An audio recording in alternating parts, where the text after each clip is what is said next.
आज 10th social science के अंतर्गत कुछ महत्वपूर्ण प्रश्नों को लेकर के आए हैं जो एग्जाम दृष्टिकोण से बहुत ही महत्वपूर्ण हैं। डियर स्टूडेंट, पहले प्रश्नों को अध्ययन करने के पहले हम लोग को समझेंगे कि सोशल साइंस में ज्योग्राफी यानी भूगोल के अंतर्गत lesson first, lesson two, lesson third यानी फर्स्ट, सेकेंड, थर्ड के अंतर्गत एकदम क्लियर कर देना चाहते हैं किस तरह से कौन से प्रश्न हैं जो महत्वपूर्ण है और संभावित है। इसके साथ लास्ट आज का एक टॉपिक लेकर के आएंगे और अध्ययन कराएंगे आपको। तो सबसे पहले हम लोग समझेंगे कि lesson first, lesson second, lesson third में से कौन कौन से प्रश्न एग्जाम में आ सकते हैं और कौन कौन से संभावित में हैं। तो लेसन फर्स्ट में हम लोग अध्ययन करेंगे, जैसा कि आप जानते हैं लेसन फर्स्ट जो संसाधन है इनमें से वर्गीकरण, यानी एग्जाम में इस तरह से प्रश्न आते हैं कि संसाधनों की विशेषताओं के आधार पर उनका वर्गीकरण कीजिए। जैसे स्वामित्व के आधार पर संसाधनों का वर्गीकरण की, जैसे स्वामित्व के आधार पे व्यक्तिगत है, सामूहिक है, इसके पहले हमने वीडियो आपके पास भेजा जा चुका है, इसके विषय में आप अध्ययन कर चुके हैं। यानी स्वामित्व के आधार पे संसाधनों का वर्गीकरण कीजिए। तो इस तरह से विशेषताओं के आधार पे संसाधनों का वर्गीकरण एग्जाम में आता है इस तरह से लेसन फर्स्ट से। और इसी क्रम में अगला जो क्वेश्चन दूसरे रूप में है भूमि संसाधन का वर्गीकरण, यानी भूमि संसाधन का वर्गीकरण कीजिए, यानी मृदा संसाधन के संदर्भ में आता है। मृदा संसाधन कौन से, जैसे जलोढ़ मिट्टी है, काली मिट्टी है, दोमट मिट्टी है, या फिर इसी क्रम में लैटेराइट मिट्टी है। जितनी मिट्टी के प्रकार हैं, पर्वतीय मिट्टी है, रेगिस्तानी मिट्टी है, जहाँ पे इस तरह की मिट्टी की जो वर्गीकरण है उनके आधार पर क्वेश्चन आते हैं। इसी क्रम में अगला है भूमि संरक्षण, यानी भूमि संरक्षण के विषय में आप क्या जानते हैं, इसके संरक्षण के उपाय बताएं, यानी मृदा का संरक्षण कैसे किया जाएगा इसके उपाय बताएं।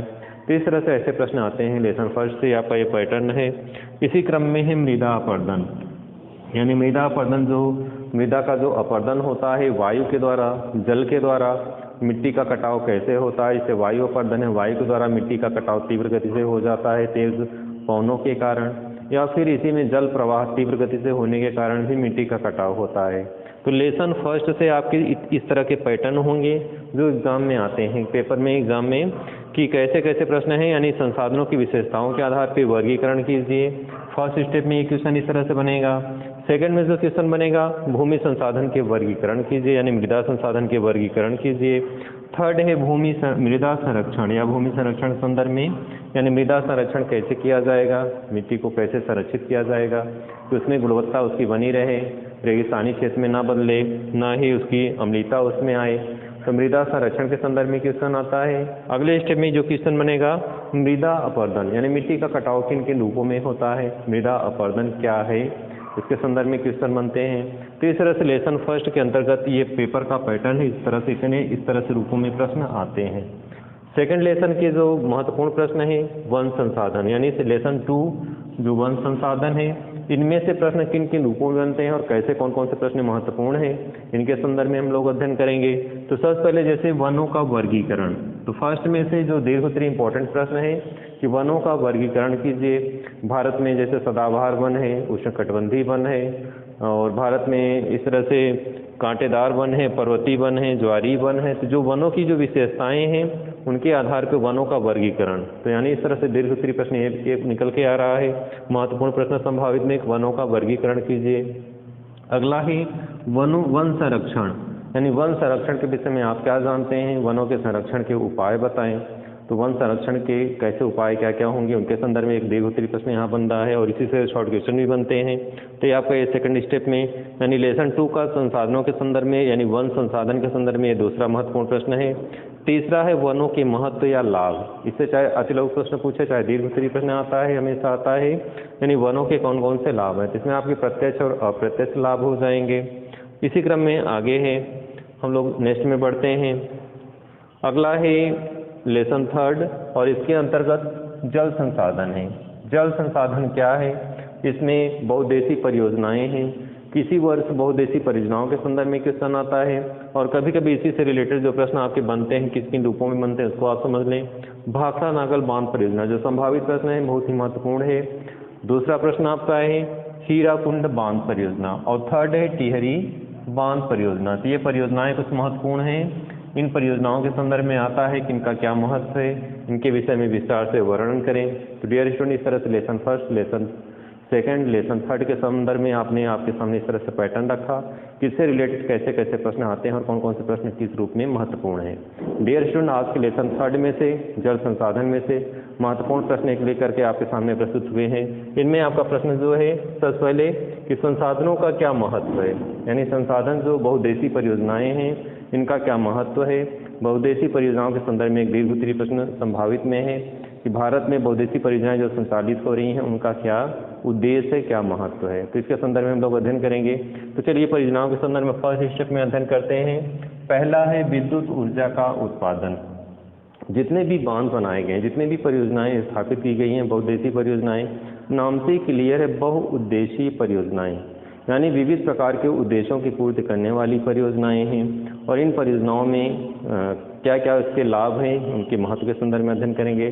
तो पहला लाभ है विद्युत उत्पादन, यानी बिजली का उत्पादन किया जाता है इन बांधों से, और विद्युत उत्पादन करके इसमें औद्योगिक इकाइयों को बिजली प्रदान किया जाता है, घरेलू यूज़ के लिए बिजली प्रदान किया जाता है और रेल मंडलों के लिए बिजली प्रदान किया जाता है। तो रेलों के यातायात के रूप में बिजली का यूज़ होता है, औद्योगिक इकाइयों के रूप में बिजली का यूज़ होता है, और इसके साथ साथ घरेलू उपयोग के लिए भी बिजली का उत्पादन किया जाता है और इसको प्रदान किया जाता है घरेलू यूज़ के लिए। तो इस तरह से बिजली उत्पादन इसका महत्वपूर्ण जो है महत्व है, यानी बिजली विद्युत उत्पादन के क्षेत्र में। अगला जो उद्देश्य क्या है या महत्व क्या है, तो मृदा संरक्षण। बहुउद्देशीय परियोजनाओं के माध्यम से मृदा का संरक्षण होता है। नदियों का जो बहाव, तीव्र गति से नदियां जो पहाड़ों से नीचे उतरती हैं, तो बांध के माध्यम से उनकी जल की गति को क्या किया जाता है, कम किया जाता है, यानी उसकी स्पीड कम हो जाती है बांध के माध्यम से, और बांध में जल को संचित करके वर्ष भर शुष्क क्षेत्रों में जल को प्रवाहित किया जाता है नहरों के माध्यम से। तो इस तरह से सेकंड स्टेप में जो आपका इसका उद्देश्य भी है और महत्व भी है, दोनों तरीके से प्रश्न आता है कि क्या उद्देश्य और क्या महत्व है। तो इसमें आपका दूसरा जो महत्व निकल के आया है या लाभ भी जो है, बाढ़ से नियंत्रण, यानी बाढ़ को नियंत्रित किया जाता है। अगला है सिंचाई।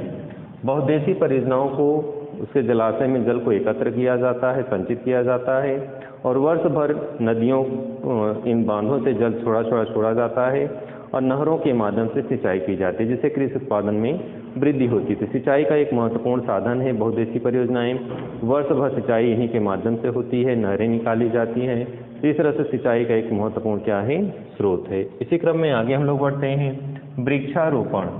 वर्तमान परिप्रेक्ष्य में भूगर्भ से पेड़ पौधे बहुत ही ह्रास हो रहा है, पतन हो रहा है। ऐसे स्थितियों में इन जलाशयों के जल के माध्यम से वृक्षारोपण तीव्र गति से किया जा रहा है, जिससे पृथ्वी हमारी हरी भरी बनी रहे, धरातल हरा भरा रहे। तो वृक्षारोपण इनका एक प्रमुख उद्देश्य है और इन परियोजनाओं के माध्यम से वृक्षारोपण किया जाता है। इसी क्रम में अगला है मत्स्य पालन। इन परियोजनाओं के माध्यम से जो इनके जलाशय होते हैं, इन जलाशयों में मछली पालन किया जाता है, जिससे बहुत सारे लोगों के जीवन का आधार बनता है, जीविकोपार्जन का साधन बनता है, और इस तरह से मत्स्य पालन भी इसका एक प्रमुख उद्देश्य है। अगले स्टेप में हम लोग अध्ययन करते हैं जल परिवहन, यानी एक स्थान से दूसरे स्थान पे आवागमन के लिए, जैसे सड़क मार्ग है, रेल मार्ग है, वायु मार्ग है, वैसे जल परिवहन के रूप में भी इनका उपयोग किया जाता है। एक स्थान से वस्तुओं को दूसरे स्थान पे इन परिवहन के माध्यम से भेजा जाता है। अगला क्रम में, इसी क्रम में हम लोग आगे बढ़ते हैं। पर्यटन। वर्तमान समय में ये पर्यटन क्षेत्र के रूप में विकसित हो रहे हैं ये परियोजनाएं।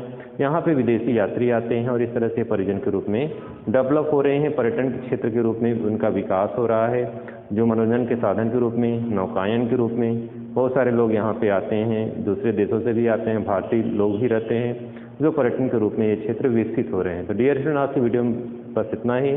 आपने इन प्रश्नों का अध्ययन किया, किस तरह से प्रश्न किन के रूपों में आता है, और एक दीर्घ उत्तरीय प्रश्न जो बहुउद्देशीय परियोजना की क्या उद्देश्य है, क्या उसका महत्व है, क्या लाभ है, इसके संदर्भ में आपने अध्ययन किया। तो आज की वीडियो में बस इतना ही। अगले वीडियो में नए विषय के साथ फिर से प्रस्तुत होंगे, तब तक के लिए धन्यवाद।